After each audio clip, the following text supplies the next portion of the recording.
Merhaba arkadaşlar, kanalıma hoş geldiniz.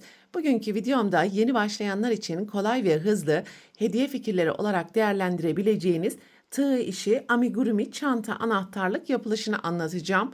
Umarım sizler için faydalı bir video olur. Anlatımını yapacağım. Anahtarlık desenlerinde istediğiniz renk kombinlerini kullanabilir ve istediğiniz büyüklüklerde örebilirsiniz. Çantaları büyütmek veya küçültmek için yapmanız gereken tüm sayı ve ölçüleri video içerisinde adım adım anlatacağım. Görmüş olduğunuz gibi gayet şık ve şirin çantalar oldu. Çantanın yapılışında kullanacağım malzemeler 4 katlı koton ip kullanacağız. 3 adet anahtarlık klipsine ihtiyacımız olacak. 2 tanesi çantanın sapı için, bir tanesi de anahtarlık klipsini monte etmek için. Çantanın üst kısmında ben bu şekilde papatya görünümlü düğmeler kullanacağım. Dilerseniz farklı süsleme aparatları kullanabilirsiniz. Ve anahtarlığı 2.20 milimetre tığ ile öreceğiz. Son olarak anahtarlığın içini doldurmak için boncuk elyafa ihtiyacımız olacak. Desteğinizi göstermek adına kanalıma abone olarak videomu beğendiyseniz haydi vakit kaybetmeden anahtarlıkların yapılışına başlayalım. Öncelikle 2 adet anahtarlık klipsinin buradaki zincir bağlantılarını çıkartalım.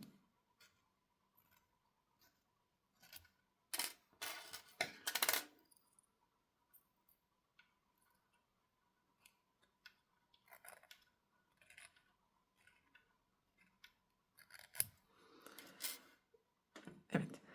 Bağlantıları çıkardıktan sonra iki bağlantıyı zincir yardımıyla birbirine bağlayacağız arkadaşlar. Önce bir zincir yapalım. Ve buradaki ince olan alandan ipi sabitlememeye özellikle dikkat edelim. Bakın şu şekilde ip tığda beklerken halkanın içerisinden geçirerek kayma dikişi yapalım. Ve 25 adet zincir yapalım.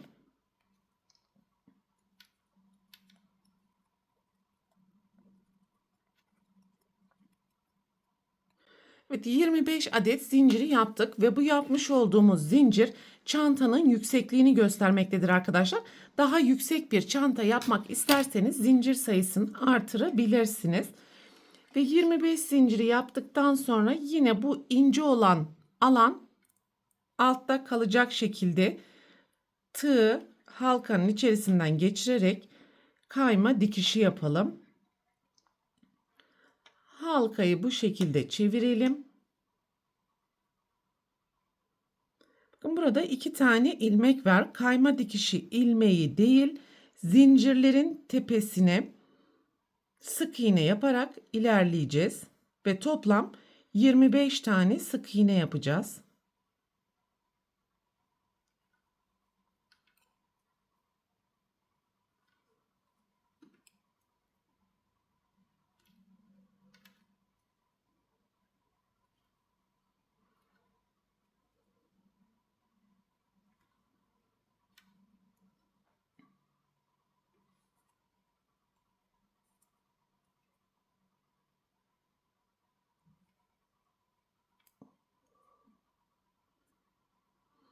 ...25 adet sık iğneyi yaptıktan sonra yine halkanın içerisinden tığı geçirerek kayma dikişi yapalım. Şu şekilde halka ve deseni birlikte çevirelim. Kayma dikişinden sonra gelen ilmeğin arka kanatlarından sıra sonuna gelene kadar sık iğne yapmaya devam edeceğiz. Bakın öndeki ve arkadaki daima arkadaki kanadı kullanacağız. Her sırada mutlaka sık iğne sayısının eşit olması gerekiyor arkadaşlar. Başlangıçta 25 zincir yaptığımız için her sırada da toplam 25 tane sık iğne yapmalıyız.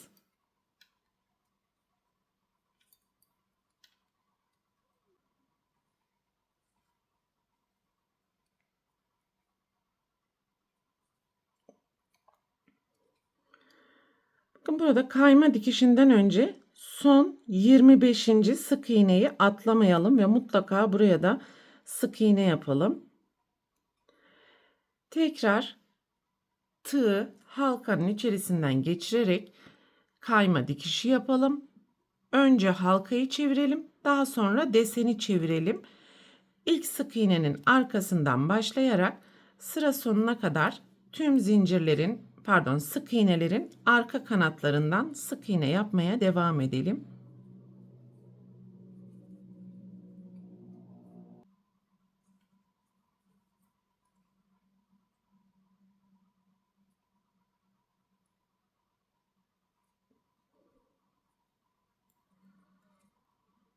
Son sık iğneyi yaptıktan sonra halkanın içerisinden kayma dikiş yaparak önce halkayı çevirelim ve daha sonra deseni çevirerek alt sıradaki işlemleri tekrar ederek her sık iğnenin arka kanadına toplam 25 sık iğne yaparak istediğimiz çanta genişliğine ulaşana kadar deseni yukarıya doğru yükseltmeye devam edelim.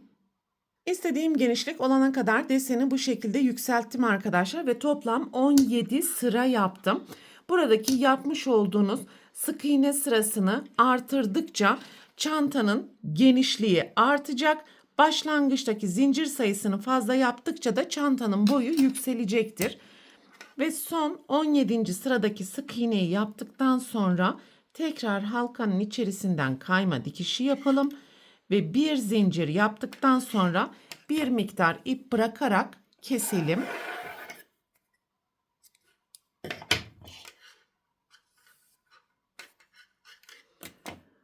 Başlangıçta yapmış olduğumuz ipi de buradan kesebiliriz. Evet, bakın halkanın ince tarafları yukarıda kaldı. Arka tarafta da yine aynı şekilde. Ve istediğiniz yönde çantayı katlayabilirsiniz. Şimdi dikme işlemini gerçekleştireceğiz.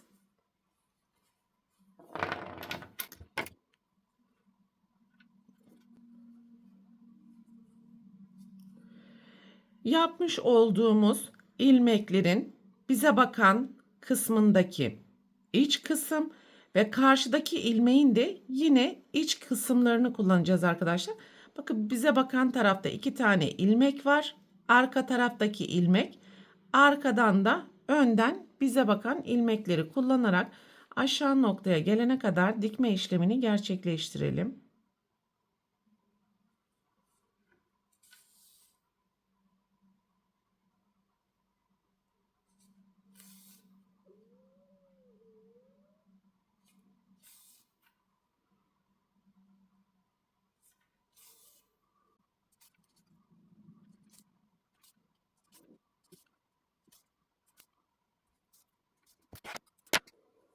Evet, bu kalan iple çantanın diğer kenarını da dikeceğiz arkadaşlar. Ve yine aynı yöntem ile arkadaki ilmekleri kullanacağız.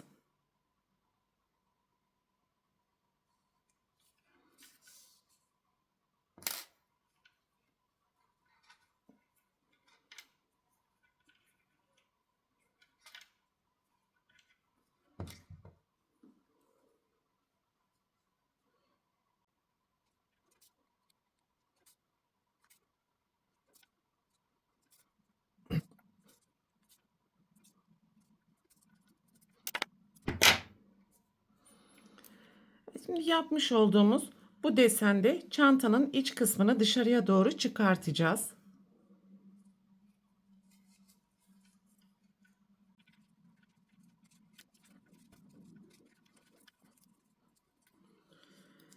Ve bu açık alandan da elyafları doldurabilirsiniz.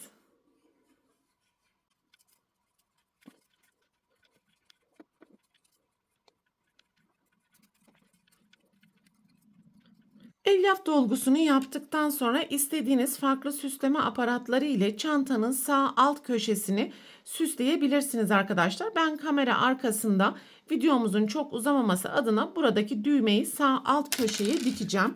Ve şimdi 3. anahtarlık klipsi ile çantanın saplarını birbirine monte edelim.